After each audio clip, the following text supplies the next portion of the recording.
Welcome to Shade to Success, where we explore the real-life journeys of building and sustaining successful businesses through in-depth interviews. Whether you're an aspiring entrepreneur or a seasoned owner, you'll find valuable insights, lessons, and inspiration here. All right, we're here at Shade to Success podcast. This is my first interview with Jon Roberts. I've known him for quite a long time, but I wanted to dive in with people that started their business, not bought, but started, working for other people or what have you. But I wanted to talk to you because I don't know your story, and I want to know your story. I saw we started our business the exact same month in the same year. I didn't tell you. But okay. I found that out, but that was cool shit. But I wanted to know, where did you go from, or how did you start? Like, did you work for somebody and said, fuck, I can do this better than you? Yeah, so, shit, I have a crazy, crazy beginning story. So, high school, we went to high school together at Deer Valley, Go Skyhawks. And, basically I was working at Discover Card along with everyone else. Yeah, my wife too. And we had Mountain Ridge was like our nemesis, but we had a ton of people from Mountain Ridge, Discover Card, and Barry Goldwater all working at Discover Card. We would basically, senior year, work or go to school half the day, then go work the other half till 8, 9 o'clock at night. So I was hustling through high school. Then right out of high school, went full time at Discover Card, and I basically got pretty screwed. I became like a manager. I was making like $45,000 a year, and at 18, that was like balling back then, And I was like a team coordinator, which there was like team leader, team coordinator, and then I was in charge of like a whole team. I was in like the quality department. We used to like listen to everybody, how they did all their calls and make sure like they were doing it the right way, and like basically compliance. And all of a sudden, Discover Card company-wide eliminated the team coordinator position, like completely. They just brought us all in a room, and they're like, yeah, effective, and they didn't get us any notice. Effective, in a week, you're no longer a team coordinator, and you have to go back down to the floor, it was called. And that was pretty fucked up. Yeah. That was like a big I heard blow. a little bit about that. My wife worked at Discover Card for like 8 years. Yeah. When I first met her. So, you work up, you're on a team, you do good, then you get promoted to coach, and then I got They're the promoted first ones to go. to coordinator, and then went to the listening department. So once they did that, they gave me a chance to be back down to a coach, I was getting demoted, right? And a lot of people were, and it wasn't a cool feeling. It's a corporate world, right? Then I'm like, dude, like, I can't work at, in this type of setting when I don't create my own destiny, right? So I had, at that time, I bought a house over on 83rd Avenue in Union Hills, right? Just this is outside of high school. So it'd be 2002, 2003, I bought my first house. Yeah. And I had a roommate that owed me money. I said, dude, bro, you have to move out of my house or pay me rent. And you know him, it's Dylan, the big guy Dylan. I remember. And so Dylan basically was like, all right, dude, let's go to Home Depot. And I'm like, okay. So we go to Home Depot, we get a pallet of block, and he literally taught me how to lay block in my backyard. So we built a barbecue. And then after that, his mom and dad owned the El Encanto restaurant up north in Cave Creek. That's where my daughter works. Yeah, and they have like stone everywhere. Well, they used to get all this stone material for damn near free. And so we went and grabbed a pallet of that, and he taught me how to install stone on the barbecue. Damn. And then after that, he taught me how to pour concrete on the countertops and then do tile work. And I'm like, damn, dude, we need to now build a fireplace and a fire pit. And so we built a beehive fireplace. That was when it was like super popular back then, right? And I would have my buddy's uncle come on the weekends and labor for us. And he's like, hey, dude, he's like, you need to go get your license. He's like, and I'll come work for you. So were you selling? No, I mean, I was literally still at Discover Card. Okay. Right? And then, like during this time, actually, I quit Discover Card, and then I went to USAA. Yeah. And I kind of did it at the transition as I was going to start my business, and I went to work at USA nighttime, right? So I went, got my license, literally took a picture of my barbecue and my beehive fireplace. I made 6x9 cards, and I went door to door to all the new homes and just put it on their door. And it just had a picture literally of my fireplace, my barbecue. I still have it today. It's hilarious. Fuck yeah. And so I did that, and I would get one job, and then I'd put my sign out front, and I would literally wait for the neighbors to get home, and I'd be like, hey, dude, I'm doing your neighbor Jack's house. I'm like, let me give you a free quote. Yep. And I would like make them feel stupid for not using me, and I would just hustle streets. I'd be like, dude, I'm doing Jack's house, Sally's house, David's house, and I would just be like, I would just slang streets, and I would just do that street to street to street, and I would till I got the whole neighborhood, then I would move on to the next one. And you were doing the work. Yeah, it was so Sell I was and doing the work. work, and I had one laborer. Damn. Like I was physically doing the work. Yeah. It's it was tough. So from there, I got in with a couple pool companies. So as I was doing the front yard and backyard, we were doing hardscapes. So we were doing barbecues and pavers, anything hardscape, right? Kind of like what Dave did in your backyard. So I had like Rondo pools, and a couple of the pool companies were doing pools for in the backyard of the neighbor's house that I was doing. And they're like, hey, dude, we really need masons. This is when it was going gangbusters. Pools were going crazy. And they're like, we don't even have masons to do all of our pools. So I went and made a deal with them, and they literally would just fax me. And this is funny. They would literally fax me jobs. So we negotiated prices for like columns and scuppers and walks and all this stuff, and stone and barbecues. So you just learned on the way. I just learned how to do it, dude. Like literally. So you didn't even work. So a guy taught you. Then you taught basically me how to do my own taught backyard. yourself the rest. Yes. Jesus. And I did it by how much time it would take me to build that. And that's how I would just estimate my time. Perfect. I would estimate my time material. I would just go off Home Depot pricing. Yeah. And I mean, right away I learned like how much material you needed for each job because I physically did the work. Yeah. So from there, I got in with a couple pool companies, and I was like just getting handed work. It was honestly legit. Yeah. And as I was doing that, then I started getting into bigger and bigger work. I got in with a couple big stone companies like Apache Stone and Anasazi Stone, and I got in with their sales guys, and I made them deals. We're like, hey, you promote me for a job, and I'll hook you up, Yeah. So I would go and get, like, I literally built hundreds of homes in Desert Mountain and Mirabel. I used to do so many custom homes where I would do all the stone, all the block, and all the pavers.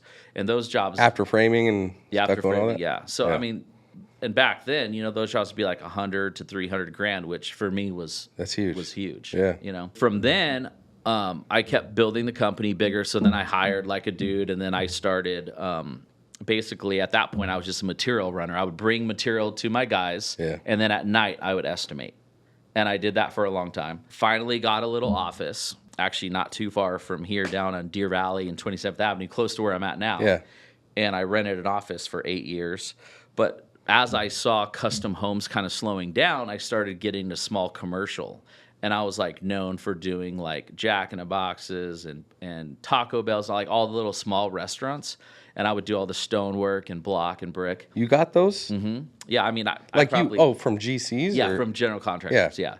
So I was like known for doing those, and I just started building larger and larger commercial. Then I started building all the clubs out in Scottsdale, like I did R&R, and I did Maya Beach Club. Like every club out there, we pretty much built. So, Jesus. And we just started getting larger and larger, and then now to this day, I mean, we've got over 200 guys, and we're all commercial. We don't do any residential anymore. Yeah. So when did you make that shift? Like, that's where I'm at. Like, when did you know? You went to residential, you said 7, 8 years, and then you slowly started getting commercial. into commercial, yeah.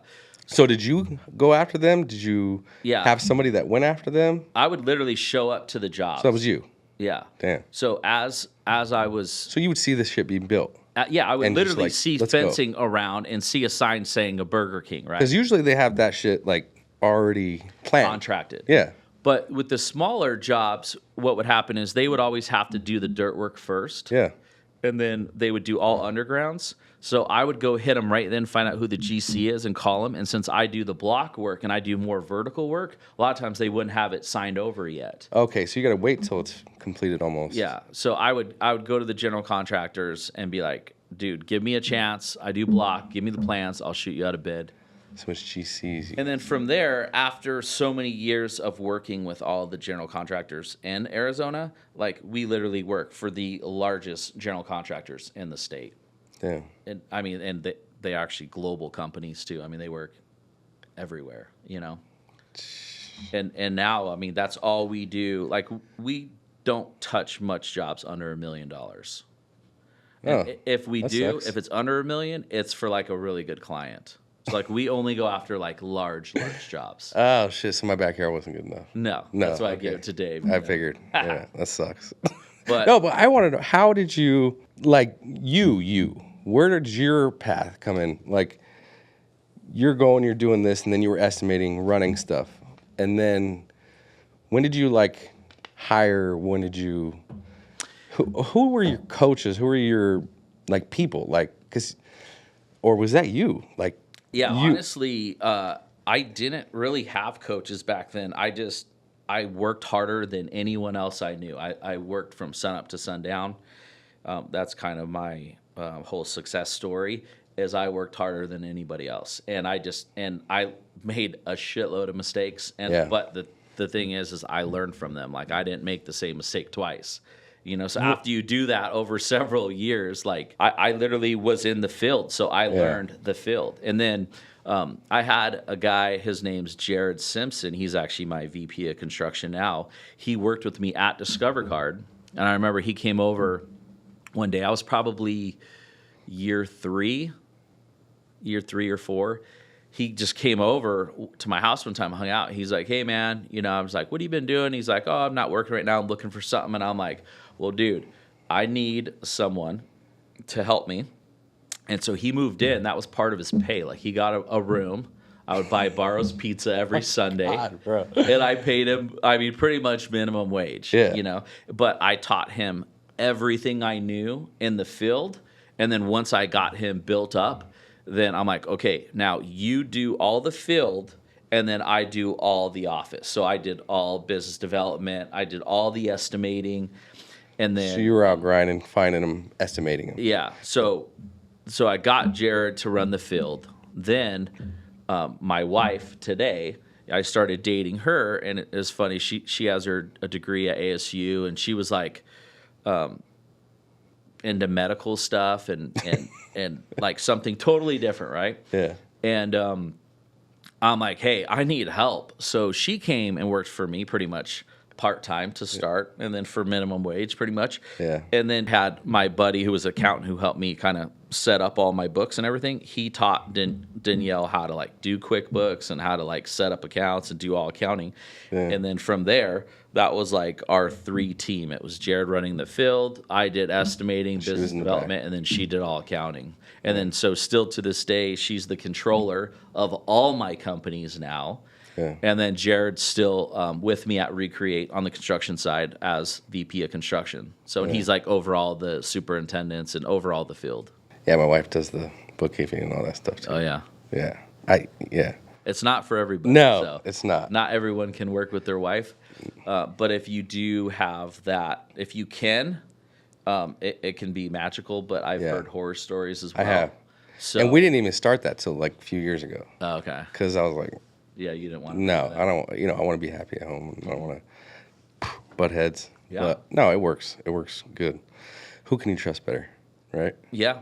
With your money. So technically, I kind of started the company kind of under the table in 03-ish, but I wasn't really official till 2005. Yeah, I saw that. Yeah. May. That's like me. Yeah. May of 2005. Yeah. But that was official.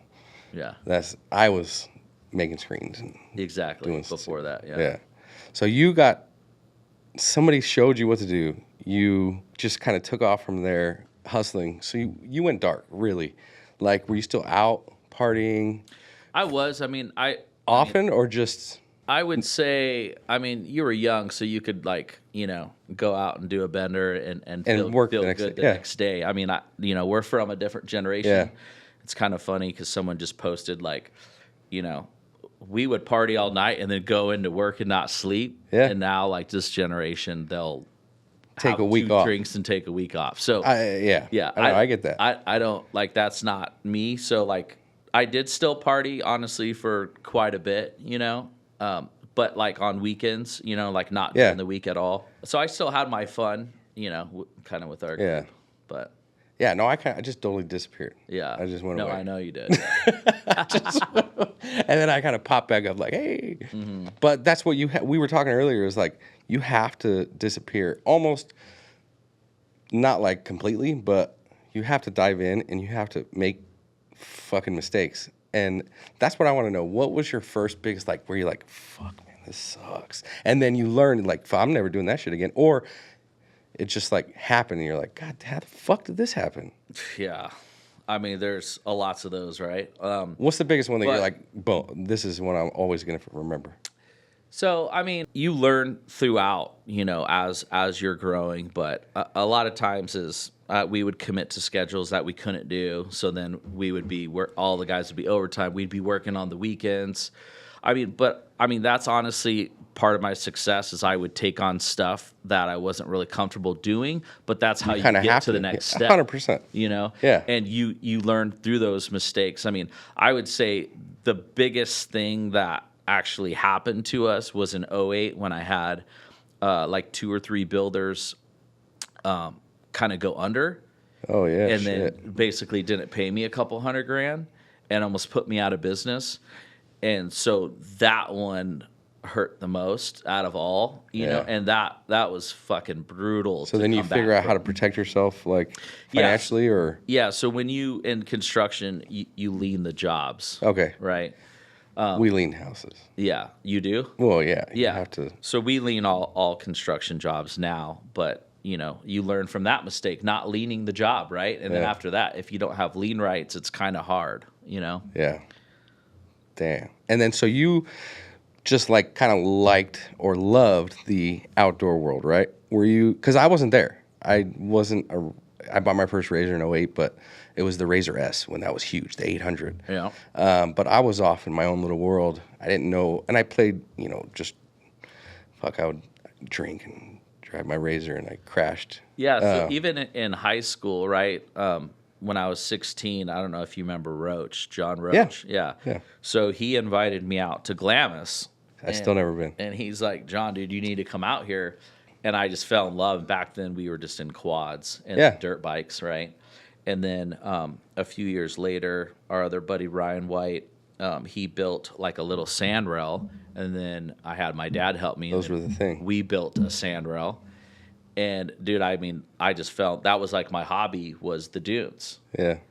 So from there, that's kind of how I ventured into my next business, which we're on our 10th year now. Damn. And, basically I was going to Glamis, and then this guy, Brent Reynolds, his name is. He's actually my partner now with Sandcraft. He had his company. It was called Get Bent, and he was building like Class 1 cars, trophy trucks, sand rails. He was like fabricating, metal fabrication, but he was like super small, right? Yeah. Like just super tiny shop. At that point, he had like 1 employee, and I was doing some research, and I bought. So from there, I had my sand rail. Then I bought a Rhino, and that's when side by side Rhino, right? got before so Razor. popular, right? So that was Well, yeah, Yamaha. you had the stereos, the fucking lights, the spread the tires, make them bigger, and then so it didn't happen right away. No, but the Rhino is what started the whole side by side era. Right? Yeah, 600, right? Then it went to 660. Yep. I even think they had smaller ones, but yeah, the 600 was the one I had. And then I turboed it, so I thought I was cool. Oh, yeah. You know? So then I bought, in 2014, I bought the first Polaris Razor 1000. Okay, I didn't go that far. Yeah. And I started doing some research on Polaris. And at that time, I think they were doing $6 billion a year, okay? And 70% of their volume was side-by-sides. Your entrepreneur brain kicked in while you were playing. Exactly. I'm like, okay, I'm going to be playing for the rest of my life. So at Let's make some first, money. it was like, hey, let me start a company so I can write stuff off. Yeah. That was where my head was at first. Why not? Which, why not? Write off something you love. Fucking funny as fuck. From there, so I went to Brent and I said, hey, man, I'm like, I did some research on Polaris. It was Polaris Razor, RZR. Yeah. And I said, I have this idea. I have this name, RCR, which just stands for racer. And I'm like, dude, they've spent millions of dollars on branding Razor, RZR. I'm like, let's piggyback off that and go RCR. And he's like, what's funny? He's like, I've had this name Sandcraft for the longest time. And I'm like, dude, that name's legit. I'm like, let's combine them. So that's how we're Sandcraft RCR. So we're Sandcraft Racer. So, and I told him, I'm like, dude, Polaris is doing this much money, and that's just Polaris, and then you had Yamaha, and then now you have Can-Am. Yeah. And I'm like, dude, we need to get in this, So we started Sandcraft, and at first we were just doing long travel suspension, and we were doing these like Z1 motor kits, like high horsepower. And Brent, my partner, he went to a race, and he met this racer that we still sponsor today. His name's Mark Burnett, if you're listening. What's up, buddy? And he's sponsored by Monster Energy now, and I think Can-Am right now. He's been sponsored by Polaris and different, but he's a really good racer. He does all the Baja races. And he went to Brent, and he's like, dude, what fell on these things are the damn carrier bearing on the driveline. That's right. I got that in my 2013 Razor. Yeah. From Justin Bieber that I got.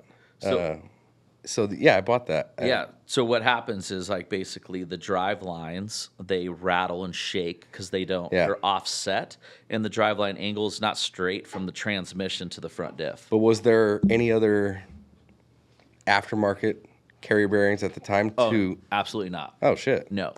So then we designed a carrier bearing that would straighten the angle of the driveline, and it would take away the vibration. It would eliminate the vibration. And so that's like our claim to fame is our carrier bearing. And we have like 5 patents on it now. And you kept adjusting, right? There was Gen 1, Gen 2. Yeah, we're on like, we Gen don't even call 97? it. Yeah, I mean, no, we're probably on After Gen 5 right now. But okay. after Gen 2 or Gen 3, we were done with the Gen. Yeah, that's what I was going to say. Just branding. cut it out. It's just like, hey, we're the greatest carrier bearing ever. Just buy it. Just fucking buy it. But yeah, so that was our big product. And then the one thing that, you don't know about me, but people who do that go off-roading with me is I'm really good at breaking shit. Yeah. Like probably one of the best. So that's awesome. we get new machines, and then I always drive them. Until they break. Okay. And I try to break them. Okay. Right?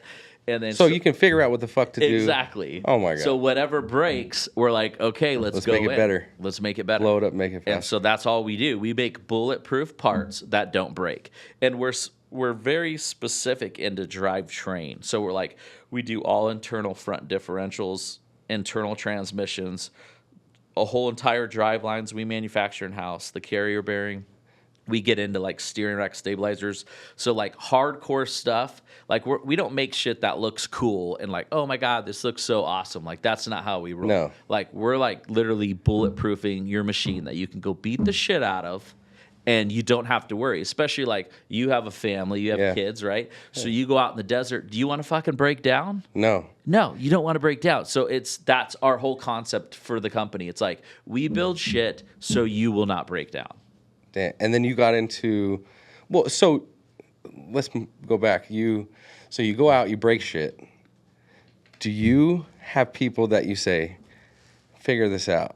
Or do you say, I'm going to figure this out? Or like, how does that work? Yeah, so it's kind of cool you brought that up. So that's kind of the huge difference between my construction company and the off-road company.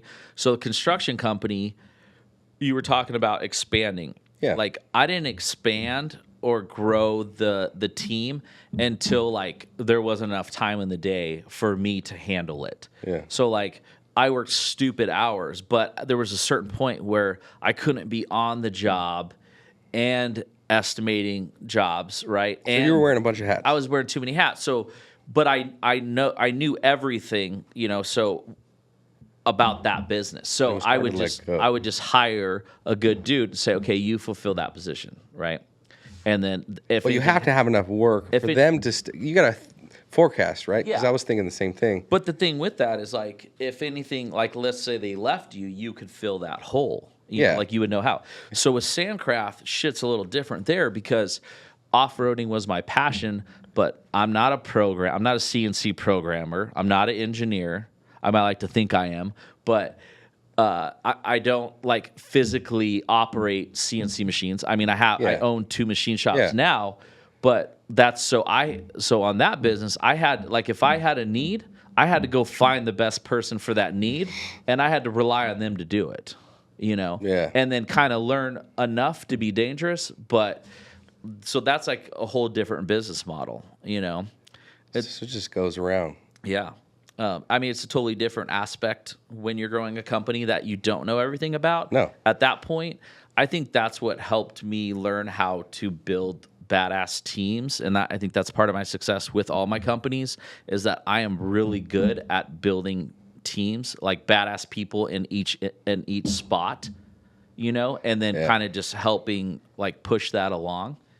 That's what, yeah. So I think that's like that's a big deal. That's a big deal right there, yeah. And then so to this day, coaching, did that ever come into play, or you just always kind of were surrounded by people that were in different industries or had different backgrounds that like I really didn't have a lot of mentoring or coaching. You just did it. I just did it. I just grinded and figured it out. You know, that's why a lot of people are like, how the hell did you do it? It's like my magic story is you have to disappear, like we were talking about, for literally 10 years. Mm-hmm. And if you want to start a business and you want to really be successful, you have to put in my opinion, 10 years. A long 10 years. Mm-hmm. And it's not easy. And you do have to disappear. Yeah. You know, you have to put in that grind. You have to work harder than everybody else. And then you can reappear after that. And then they see you and say, must be nice. Oh, yeah. Oh, look at this. Oh, you're so... It's like, fuck off. Oh, like, yeah.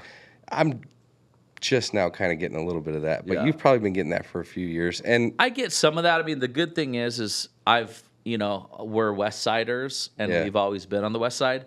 So I know a lot of fucking people. A lot of people know where I came from, which is nothing. And so they saw me grow everything. Like, dude, my parents are poor. My dad lost his job. He worked for me as a mechanic for a while. He was in the union, and he worked for a big freeway company just working on, you know, their equipment. And they got slow, and he lost his job, and he worked for me for several years. So I didn't have anyone to back me, so I didn't have any alternative but to work harder than everybody else. No fallback. Yeah. Damn. No, I get that, yeah. But we see that, and it's like, I mean, they always say Jon Roberts money. It's like, what the fuck, dude? Oh, I know. Stop. I know. And it's like, do you know what he did? And I didn't.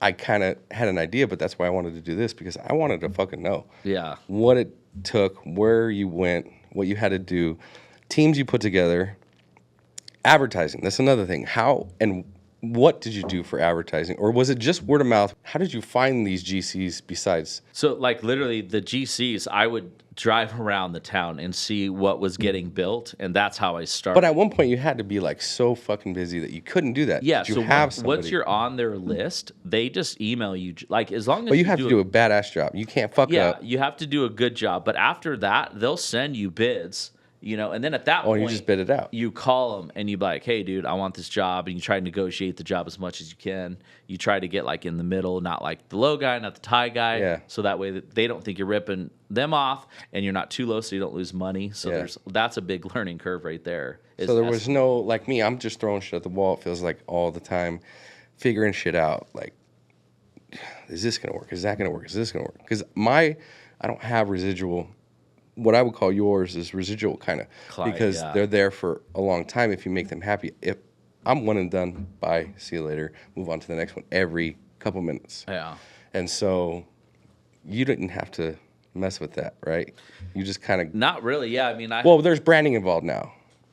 There's branding, but I honestly, on the construction side, I don't care too much about branding. Was it just... so because we're in commercial work, so it's like literally every $1 billion general contractor, they all know us and they've known us. You know, like we're the second largest masonry company in Arizona.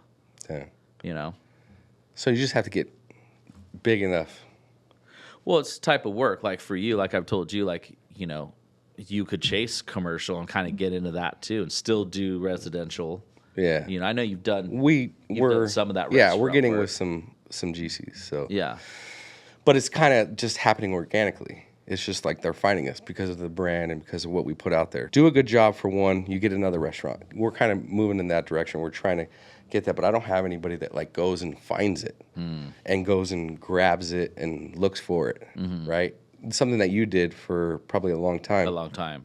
And then now you don't have to do that, or did you have to get somebody to do that ever at one point? No, I mean, I It just kinda came and I then- developed all. That's what I kind of like is that I have all the relationships, and I still do. You know, I started a nonprofit organization called Elite Contractors Alliance.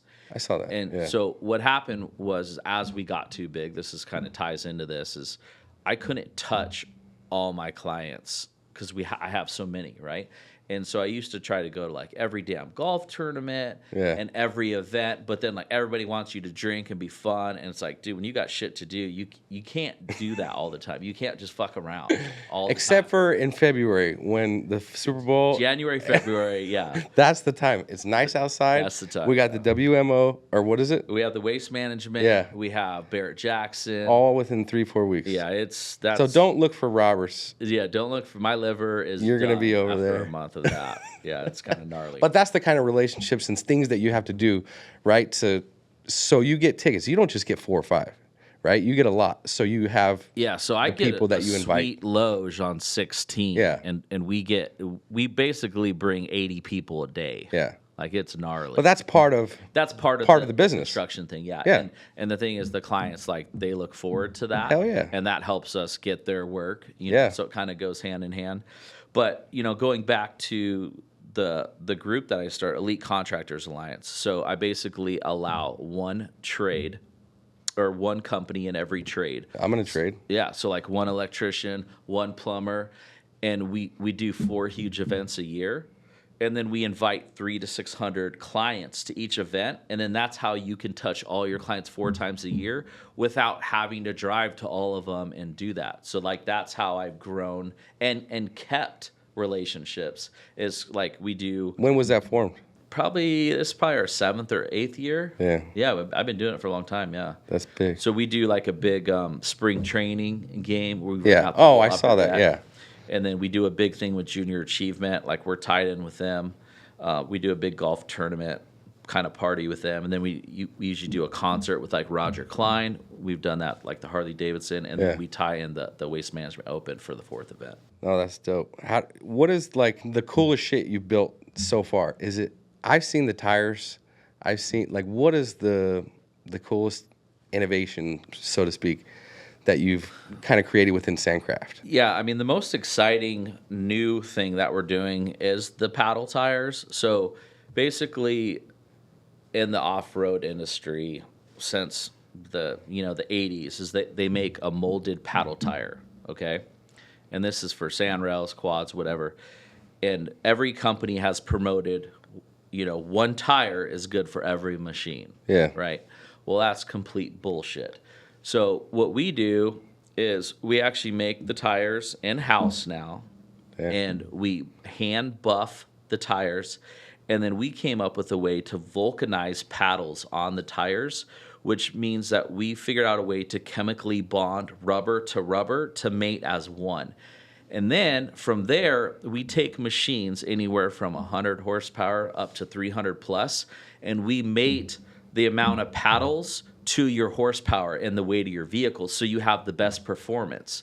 So like in the past, like someone has a molded tire and they're saying, okay, this is the tire you need to run. Well, what happens to a car that's 100 horsepower or a car that's 300 horsepower? How does one tire... Oh, that's why, yeah. Because how is one tire they going don't to be know good who's for gonna... both of them? Well, guess what? That tire's not good for any of them. Because one, it's heavy because it's molded. Yeah. So that's what we've done. So we created a horsepower chart. And so now a customer, if you buy a Can-Am, if you buy a new Polaris Pro R, it doesn't matter what brand you buy. It goes off your horsepower and the weight of the vehicle, if it's a 2-seater, 4-seater. And you can match that to our paddle tires and the count, and that'll be the best performance for your UTV. So there's levels. There's levels, yeah. And then we also have sizes. So we have a 31-inch high, we have a 32-inch. Now we have a new 35-inch, which everybody wants. Bigger is better, right? But then if we go larger, we just do less paddle count, so it doesn't hurt the performance of your car. So you were in this as a hobby, grew it, got it to here. Now it's fun. Now, like, you're innovating shit and making cool things. What is your role you think you've seen in the side-by-side industry? Have you seen it? Like, it's exploded over the last 10 years. I'm not even in it anymore. I kind of want to get one, right? They're cool as shit. I still don't have time for that. I would like to make time. I got rid of my rate. I just sold them. I didn't have any time to do that. Yeah. I'm not a good delegator like you. I don't have that. I still wear the hats. Yeah, that was one of the most challenging things, is finding those right key personnel so you can hand some of your hats off. Yeah, we're getting there. We just started some stuff, and it's gonna be cool. But with what you've done, now you can just like have fun and make shit. Are you like on Polaris's radar? Have they said, "Hey, John, what the fuck?" Oh yeah, I mean, in fact, 2 days ago we just got invited back to the Polaris Camp Razor. So it's a good thing. It's not in Glamis. Yeah. Yeah, no, because it's a good thing. We have a great relationship with Polaris. That's cool. Yeah, great. I mean, even Can-Am as well. Yeah, I mean, so about a year ago, I think I was telling you this, just shy of a year ago, I actually hired a president for my construction company. Yeah. So now I can just manage at a 30,000 foot level. Yeah. Which honestly has been one of the greatest things I've ever done. And then it allows me to focus. I'm still in the weeds quite a bit at Sandcraft because we're constantly innovating and we're still in the growth phase on that. So is Mini RCR part of Sandcraft or is it its own entity? No, Mini RCR is the newest company that I'm starting, and that's for the electric 3-wheelers. I saw that. Yeah. So that's totally separate. That's totally separate, yeah. So what I did is I bought, a helicopter. Yeah, right. I seen it. And then I branded that Sandcraft, and then we fly out to Glamis. Yeah. And we throw like a huge guys trip every year, which you should come. Next time. I've never even been to the dunes. Just to experience. To do that and then go hard at a guys trip. Yeah. It's pretty cool. I can't hang anymore. But so basically, I branded the helicopter Sandcraft. We go to all major weekends in Glamis. And you have tours, around. Right? I saw one of your things. Yeah, so we were just throwing out like shirts. We give free rides. Yeah, like, we just try to be good cool. for the community, and like in that way, Glamis, like we're so branded in Glamis, right? Like it's out of control. So then I bought another helicopter because I'm crazy, and then now I've branded that with my new company, Mini RCR. And then we just went out to Indiana. We did this Trike Fest, went out there, and then we just finished UTV Takeover up in Coos Bay, Oregon. So it hasn't launched. It's not out. Yeah, no. So these are all teasers that you're throwing at us? Yeah. Oh, fuck. This is all teaser I stuff. thought it was so ready to go. Not I want to drive one of those launching until September at the Sand Sports Super Show in California in Costa Mesa. I said, fuck it. We're just going to make it a surprise. Yeah. So we've just been building hype. And then we're going to launch officially in September. And then a lot of our pre-orders we'll start delivering in November. Damn. But you've ridden them. You love the shit out of them. Yeah, so street, sand. That story's kind of crazy. So basically 5 years ago, I was looking at, you can buy like an old ATC 70, a Honda. Oh, yeah. Okay? We would jump those over the fires and little shit ones we rode when we were kids, right? Yeah. And well, the problem is 3-wheelers were banned in 1988. So since then, it's like so hard to find these things. So I was looking for a frame, and I was gonna make it badass. So frames are like $1,500 to $2,000, and then you got to put like $3,000 to $5,000. Just for an old shitty frame, Shitty frame, dude, like insane. So I'm like, I was looking forever. I'm like, dude, it can't be this hard. Like someone that's busy like me, I don't have time to buy a frame, buy a part at a time, and to like build one. Like Yeah. I just don't have that kind of time. I'm like, there's tons of people like me that don't have time to work and make and do a project, right? Yeah. Because most of the time, let's be honest, guys, like projects don't ever get finished, No. right? So I did some research. I figured out the ban, and on electric e-bikes, they allow 3 wheels. Okay, So the gas is still not. gas is still not. So Oh, then wow. this is the most craziest story. I did a bunch of research and I found an EV attorney who was on the Obama administration for both terms, a Democrat attorney. He helped write all the EV laws. Wow. Okay. That so works. I hired him, and this is 2020. I hired him. He researched everything. We talked to the CPSC.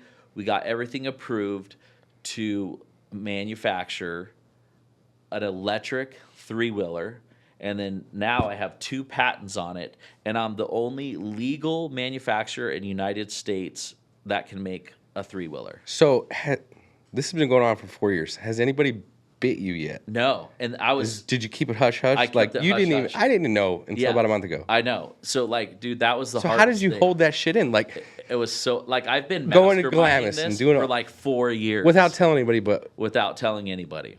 Like it's insane. And so now I'm like super you excited. don't just because get we're drunk and there. like, Sandcraft. But I got my first patent about a year and a half ago. So it's like if you knew how to research patents, you could find it. Like someone could have found it. But at that point, even if they tried to copy, I already have a patent on it. Yeah. So you're The not, most important, like what? Like the most important part, or just the idea of having a fucking the whole concept 3-wheel of electric 3-wheeler with pedals, and that's the magic sauce. I have pedals like a bicycle, and that's what makes it legal. So I'm a class 2 e-bike, meaning you can take this 3-wheeler to California, ride it on the boardwalk. You can ride it anywhere on a bike, anywhere a bicycle So you can ride. pedal it, Yes, or how does it go? throttle. And it just goes Twist up to throttle. what? 20 miles an hour. That's So, fine. That's good so enough. legally, I will release them at 20 miles an hour. What someone does outside of that tuning your- option, yeah. that's up to them. You know, but yeah, so it'll be a class 2 e-bike. You can take it on a camping trip. You can take it around your neighborhood. You can literally drive it on a street, and if a cop came by, he couldn't pull you over. Anywhere a bicycle can go, you can go. But you can get a DUI on it. You can get a DUI almost now walking. At least in California, you can. That sucks. Mm-hmm. And how did you find that? I mean, I can't get a patent on that. I can't solve that issue. Come on, dude, John. So, I know. You've done it all. But yeah, so I'm pretty excited to launch that company. Honestly, I feel like that's going to be one of my largest companies Yeah. that I build, if not the largest. And who did you bring in with that? Or is it kind of you? Is it a new team, right? Yeah, Or it's is it? It's a new team. It's a new team. Yeah, Okay. I pulled some good guys from the industry, and then I might do like a private investor launch. I'll be in. That's part of the industry that to help promote it. Oh, then I can't be in. Yeah. I'm not Well, in the you still can though, but I'm not like I'm not looking technically for the money. I just want yeah. like industry people who can like help launch it bigger. branding. Yeah. Okay. Yeah. And I'm not there. If I made my hobby my passion, then I might be in that world. It changes the game, dude. Yeah. I didn't have a hobby. I literally cards maybe. What And that swimming in your huge pool Now it is on Sundays. Yeah. with lots of shade. Yeah. Fuck. I love shade, dude. I You know. gotta have it. I mean, come on. It's fucking Arizona. That's fucking sick. And so, where do you see from there? Is there already? I mean, because that took 4 years. You're about to launch it. Is there another Jon Roberts product that's like in your back pocket, in your back of your mind that nobody knows about, or is it already on paper? It's already on paper, yeah. So a lot of times, like I'll set up companies a couple of years before, like I'll start buying domain names. I'll start setting up the entities. So yeah, I mean the next big one publicly is going to be a gun company. So Fuck it, why not, I'm gonna right? do ammo and gun parts. So not complete guns. Just But- going from bricks to cars. What about real cars? Are you into that sport, like driving fast, fucking racing? Well, I know you like the dark horse shit. Yeah, so I helped. But are you going to go somewhere there? So yeah, we're part of Apex Track, so I helped do a bunch of work out there. My garage just got finished, so I'll park my Porsches there. Yeah. And that's why I bought the Dark Horse. I actually bought the Dark Horse so when I take clients there and give them like a track day experience, I'm gonna let them drive the Dark Horse, and then I'm gonna do a lead follow in my Porsche. So that way, like, you know, I can kind of control their speed. Yeah. And so that's why I bought that car. I've never been there either. Dude, tracking is fucking amazing. I would love it. Oh, dude, I'll have to take you. Like, it's so amazing. I have it's to not go. Funny. Like, I actually like that just as much. It's controlled, as right? off-roading. Yeah. It's just you and until the you course? fuck up. Well, Yeah. no, yeah. Do people slam into the walls? So there is no walls, right? Oh, I so don't- but if people spin out, and Okay. then you just go off track. Yeah, I would do that. Yeah.